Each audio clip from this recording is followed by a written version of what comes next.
So what up, guys? I want to talk about the BMR, also known as the basal metabolic rate. It's a very fundamental concept. Like, when I was first getting my education to be a health fitness professional, it was like 101, right? One of the first things we learned is how you calculate, potential clients' basal metabolic rate so you can give them nutritional recommendations, blah, blah, blah, right? So if I was to ask a lot of you, like, all right, what is the BMR? What is the basal metabolic rate? Like, what is that? Define that for me, right? You might say, oh, it's the amount of calories I burn in a day. And you'd actually be wrong. Okay, that's not what the BMR is. Okay, BMR is the amount of calories it takes for your body, your life to exist. Okay, that's with no activity. So I'm talking about like people like coma patients, like long-term cancer patients, people who are bedridden, essentially, who are not exercising and creating new tissue or vascular pathways or burning energy or anything along those lines. Right, their body is simply trying to exist, and that's it. Right. So that's what your BMR is. So most people, as I've touched on, don't consume anywhere near enough calories to sustain that BMR.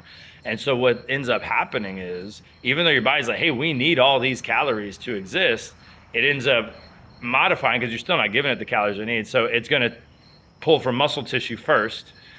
It's going to change the ratio of your hormones and neurotransmitters to a much less favorable ratio, especially with your leptin, ghrelin, and glucagon and insulin. Those are kind of your fat burning hormones, that we'll call them. It basically drops off your fat burning hormones and increases all of your fat storing hormones like cortisol and stuff like that, because it thinks you're in a state of stress. It thinks you're in a state of famine. We need to slow down metabolic processes in order to not die, right? But again, the big point of this video is that your basal metabolic rate is the amount it takes you to just exist. Okay, nothing further beyond that. So I'm going to use a 5'10", 47-year-old, 300-pound man as an example. Okay, so if you go, there's all kinds of basal metabolic rate calculators you can go find. Whereas when I first started and was learning how to do all this stuff, we had to go to a textbook and do the formula and do the math ourselves. But now you can enter your age, your height, your weight, and get a pretty good idea of your BMR. So for the stats that I just listed, 47 years old, 5'10", 300-pound man.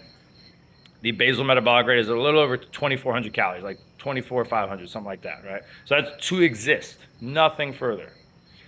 Okay. If you add on top of, and then the calculator I use was kind of nice. It added, okay, if you are, and that's again just to exist. And if you exercise 1 to 3 times a week, exercise intensely 3 to 4 times a week, have a daily physical labor intensive job like construction worker or something like that, it adjusts the amount of calories you need all the way up to is like damn near 5,000 if you work like a labor intensive job daily or something like that. So let's say that 300-pound man exercises intensely 3 times a week, right? His BMR goes all the way up to about 3,400 calories, or his daily calories burned, actually, not BMR. Because BMR, again, is just what it takes to exist. His daily caloric burn, so BMR plus activity, is going to be like I said, 3,400 calories, something like that. I'm pointing this out because a lot of you don't realize that you're actually eating way too little calories. I've tried to explain this to you guys, but I guess, I don't know. I don't have letters behind my name, so a lot of y'all don't trust me on this. I don't know why. I got lots of evidence to show. But anyways, the basal metabolic rate is a really good thing to understand and know, because then it really helps you wrap your head around why I say that you're malnourished and you actually need to eat more to accomplish your goals in terms of losing body fat. Okay? The human body is not a car. We cannot not apply the laws of thermodynamics 1-to-1, right? What I mean is, with a car, it's pretty straightforward, right? You put gas in, you put energy in, that energy combusts, it comes out as energy and exhaust, and the wheels turning. And it's pretty straightforward, right? There's not a whole lot of variables, relative to the human body, at least. Like, don't get me wrong, cars are complex. I know it can go wrong a lot of ways and all that, but in terms of the human body, we got a million more variables to account for that don't make it that simple in terms of how our body processes things, like gut health, for example. Let's say you have a candida overgrowth and your gut is literally lined with a yeast that doesn't allow for anything to be absorbed.